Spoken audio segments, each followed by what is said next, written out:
ఆంధ్రప్రదేశ్ ప్రేక్షకులకి అందరికీ నా ధన్యవాదాలు. యువతకి ప్రత్యేకంగా నా ధన్యవాదాలు.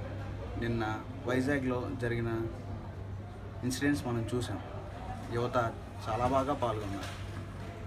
వాళ్ళని హర్షించదగిన విషయం అది.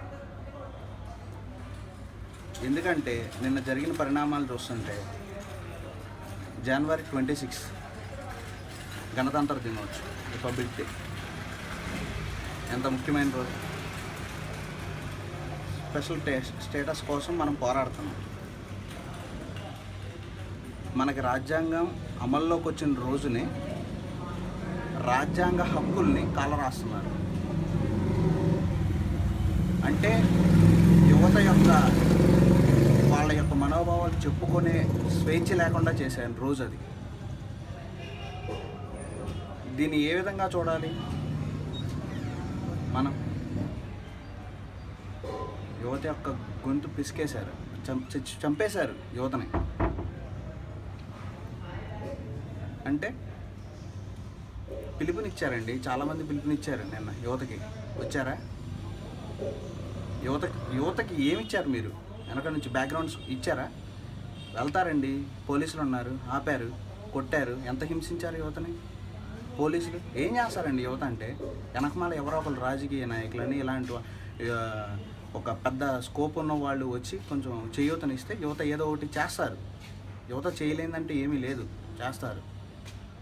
ఏం చేశారు? వెనక నుండి మాటలు చెప్పి వదిలేశారు. ఏం చేస్తారు యువత?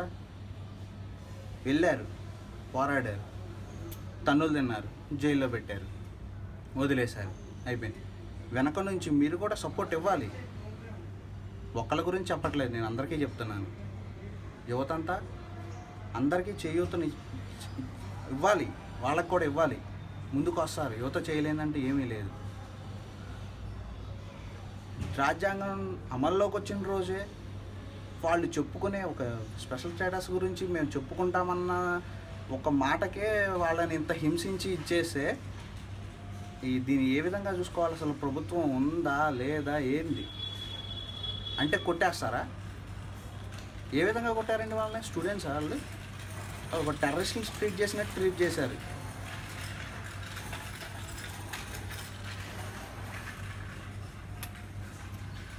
ఆగదండి ఇది. ఒకసారి స్టార్ట్ అయితే ఆగేది కాదు.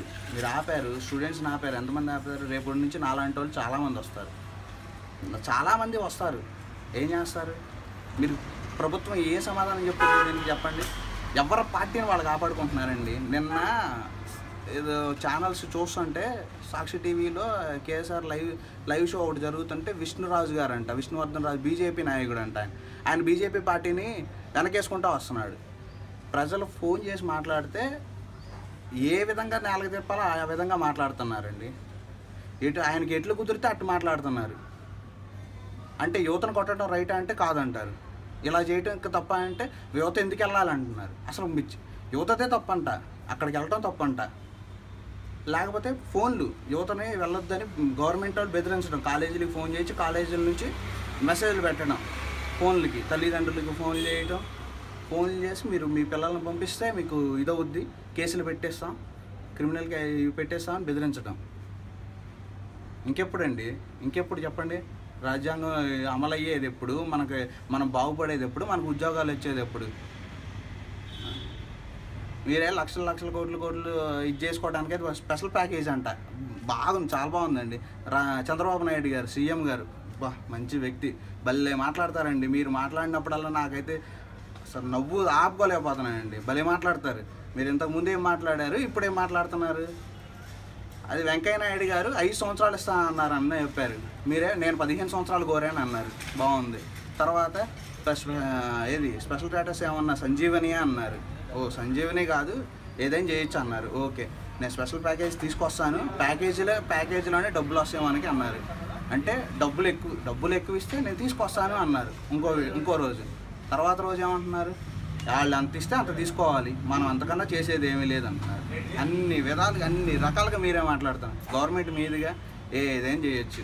ఏంది మేము సంవత్సరంలో దద్దాము అందుకే ఖాళీ కూర్చొని. జాబ్ వస్తే బాబు వస్తే జాబ్ వచ్చింది. అందరూ వచ్చింది. మా రూమ్లో 15 మంది ఉన్నారు, రండి ఎంత ఇవ్వాలి మీరు గెలిచినప్పటి నుంచి? ఎన్ని సంవత్సరాల నుంచి ఎన్ని సంవత్సరాలు అయింది? ఎంతమందికి ఎన్ని వేలు ఇస్తారు మీరు? ఇవ్వండి. ఇలాంటి రాజకీయాలు ఇలా చేస్తే ఇంతే ఉంటుంది. ఎందుకంటే మోసం చేస్తారు ప్రజల్ని? ఇప్పటికైనా మేలుకోండి. ప్రజలను మోసం చేయటం కాదు, ఇప్పటికే చాలా చేశారు మీరు.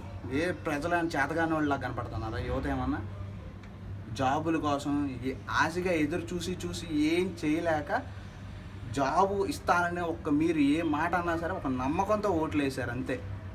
లేకపోతే మీరు ఏమన్నా తోపు పొడి చేస్తారు, ఇది కాదు. మీరు చేసే ఇదే. మీకు వయసు పెరిగే కొద్దీ కొంచెం అనుకుంటున్నానండి నేనైతే, నా ప్రకారం అయితే మీరు ఏం మాట్లాడుతున్నారండి? ఒకరోజు మాట్లాడిన మాట రెండో రోజు మాట్లాడట్లేదు. మీకు ఎట్లా వేస్తారండి ఓట్లు? ఎలా వేస్తారనుకుంటున్నారు మీరు? జనాలకి ఏదన్నా చేయండి. మీకు ఓట్లు వేసింది ఎందుకు? పవన్ కళ్యాణ్ గారు మీరు మరీనండి రమ్మన్నారు వైజాగ్కి. ఎందుకండి? మీరు వచ్చారా? షూటింగ్కి వెళ్ళారంట మీరు. మరి ఏమో మరి నాకు తెలియదు, నేనైతే చూడలేదు. షూటింగ్కి వెళ్ళారు పవన్ కళ్యాణ్ గారు లేరు అని ఒక టాక్ వచ్చింది. మీరు రమ్మన్నారు ప్రజలను ఇక్కడికి, ఏది వైజాగ్కి రమ్మన్నారు. ఇవాళ పొద్దున్నే మీటింగ్ ట్విట్లు చేస్తారండి. ఎవరు చూస్తారు మీ ట్విట్లు? ఎవరికి తెలుసు ట్విట్లు అంటారు? మీరు ట్వీట్ చేస్తారు. ఎంతమందికి అకౌంట్ ఉంది ట్విట్టర్ అకౌంట్ మీకు తెలుసా? ట్వీట్ చేస్తారు. ఎవరికి వెళ్ళిద్ది అది? ఎవరికి తెలుసు? రామ్ గోపాల్ వర్మకి తెలిసిద్ది. ఆయనే చేసేది పద్దాహులు. మీరు ఆయన చేసుకోవాలి ట్విట్లు. బయటికి రండి పవన్ కళ్యాణ్ గారు, బయటకు వచ్చి రండి, బయటకు వచ్చి రండి, స్పెషల్ స్టేటస్ కోసం పోరాడదామని చెప్పండి.